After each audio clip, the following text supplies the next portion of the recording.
Hello everyone and welcome back to the techystack channel. So today we will try to explore one more new topic, so which is related to the APIs. So when you say APIs, which we call application program interface, so in this session we'll try to understand how the APIs works and why the APIs, what are the use of it, and we'll try to understand how much as possible.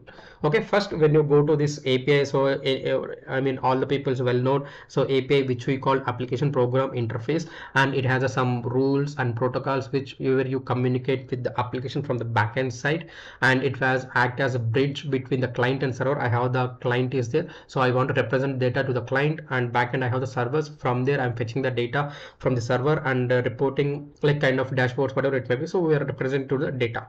So and these are one of the example. So for example, if you order something in any restaurant, so the waiter, what it will just take the order, but back end some peoples are who are available in the kitchen rooms, they are doing whatever the stuff, real stuff. So they are making our meals, what you order at like biryani, whatever it may be. So what you order, they are preparing from there, and we cannot see that back end what is going on that.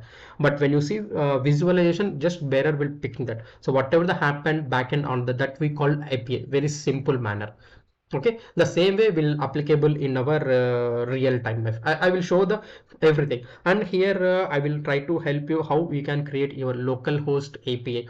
Why the local host API means, when you go with this other APIs, there is a limited APIs. I mean, very limited means free of cost is a very limited. But if you want to try something thing, there is a price for the each and every API. So we'll try to create our local host API, and we'll try to understand how it will create, how we can use that in our UiPath or automation anywhere or Python, some other RP tools as well. We'll try to explore. So here, if you want any specific tool, you can try to mention that. We'll try to explain that as well. Okay, and when come to this API, so what is the purpose of this API? API is just kind of sharing the data and integrating backend connectors, projecting the data, and with the help of that we are doing this automation as well, and development, decoupling, development, everything are there. And security, when come to the security, so first of all we need to understand API, how it will came. So the API which can generated with the IT team or some other specific team is there. So they will use our the API link. So once they given that API link, then we are able to fetch the data from the specific source. For example, so when you see here, this is my local host API. So when you see this one, HTTP 127.0 something, so this is my local host API, whatever the data is from there. So I will fetch this one. So before this I will hit the enter. Right now it's not working, still I not establish the connection. I will establish the connection after a couple of minutes. Okay, so now when come to security, so we have this authentication types, base authentication, O token, or might be token barrier, O authentication, different stuffs are there. And parameters, they have some parameters are there. If you pass that parameters only, the API will execute. And headers, we have some headers as well.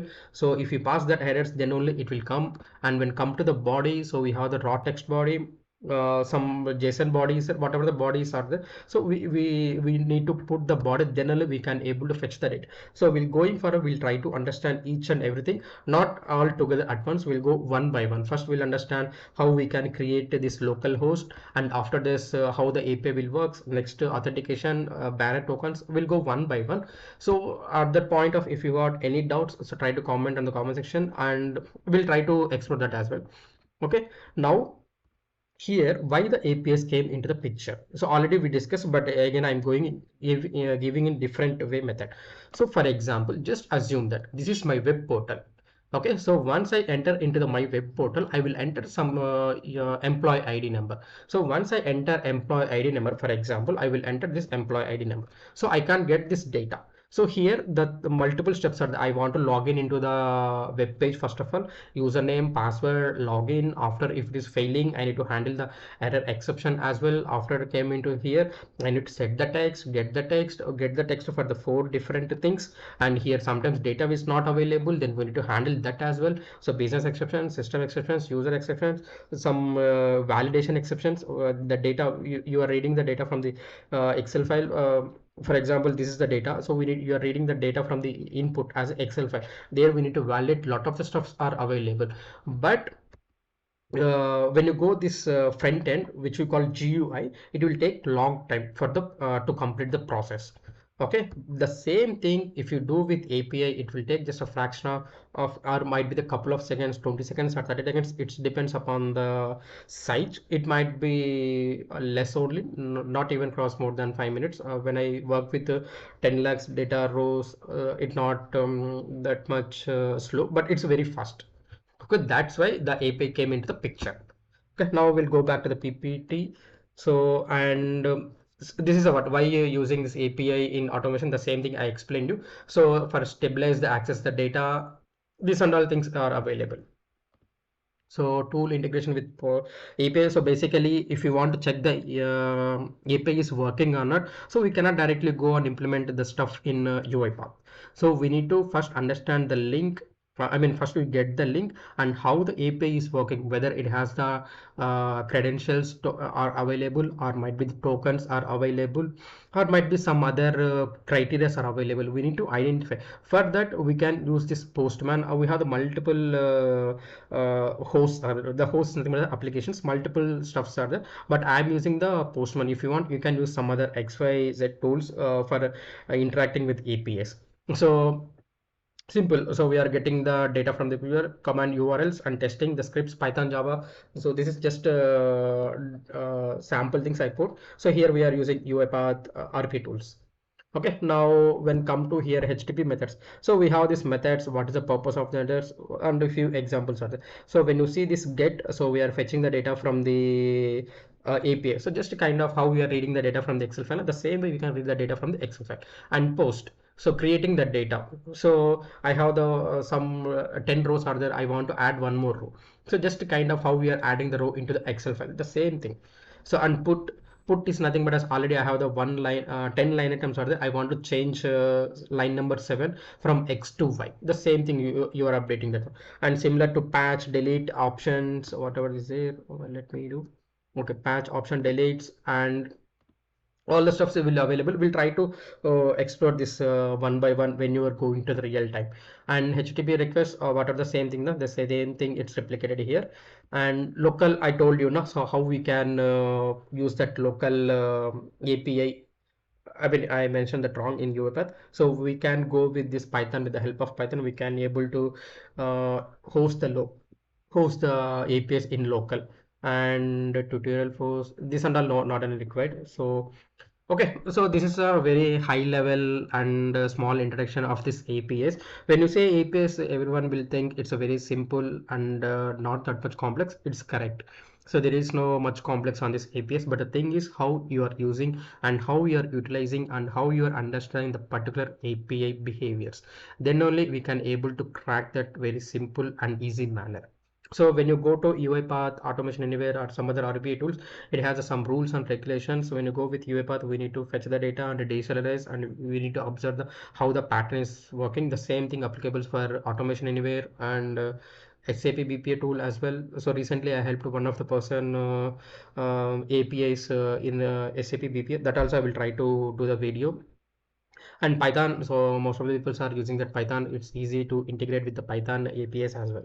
Okay, still here, if you want, I mean, sorry, if you have any doubts, so post your comments in the comment section and try to subscribe.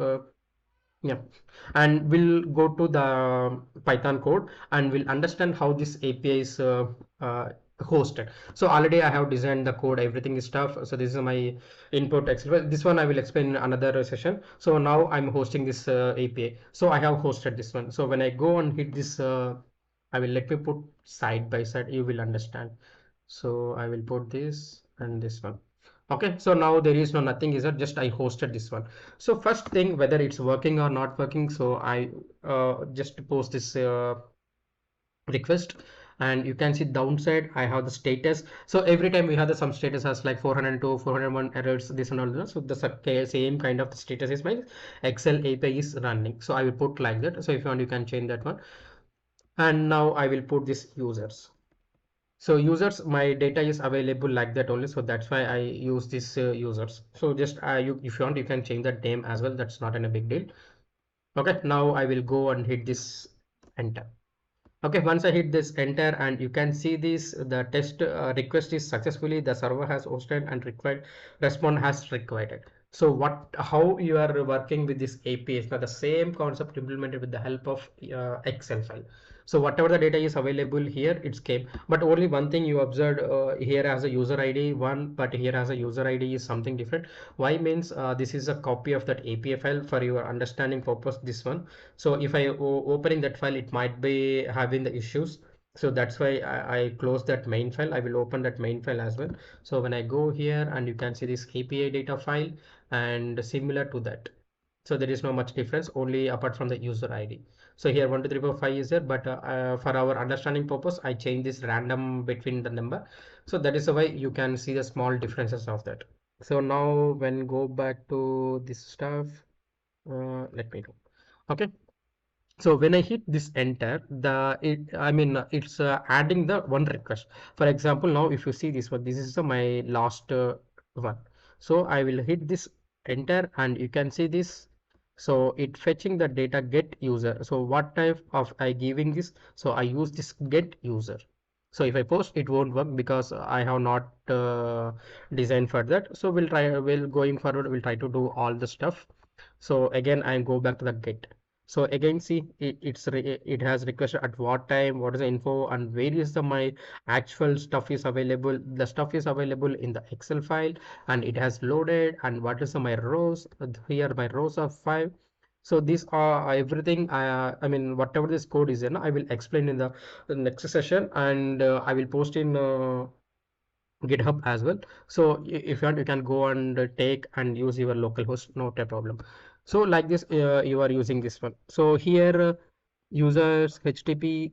So this is all coming, this one. This is the response, nothing but just a kind of response.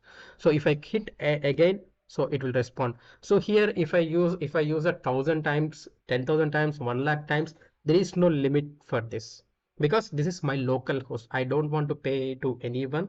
I don't want to do anyone. Whatever the stuff, you can change that stuff, and you can make a complex API as well. So this completely depends upon you, how you are utilizing and how you are using the things. Okay, again, if I hit enter after sometimes, done. So only the one thing is, you can remember that. So when it is this ideally is running that, then only you are able to see that data. For example, if I disconnected this, so then my, see here, it's asking you that you want to kill it, but it is running, but you want to kill it. When I killed it, immediately the response will not work, just kind of server down. So how sometimes we are facing the server down issue, the same thing. So they have some servers are there, they have some issues with that. So then only we can able to see that server downs. So once I go back to here, and I will hit one more time, and my server got up. So you can see this one right side. So when I hit enter, my server got up. So the same way, locally hosted and virtually hosted, nothing but some AP, some VDAs are there. We can make it not called VDA, servers. So some servers, they are hosting into the servers. So small differences, they have the huge number of data, but here they have a limited 5 rows are there. If you can add, and you can do it. Yeah, for this, as of now, that's it. Yeah, thank you.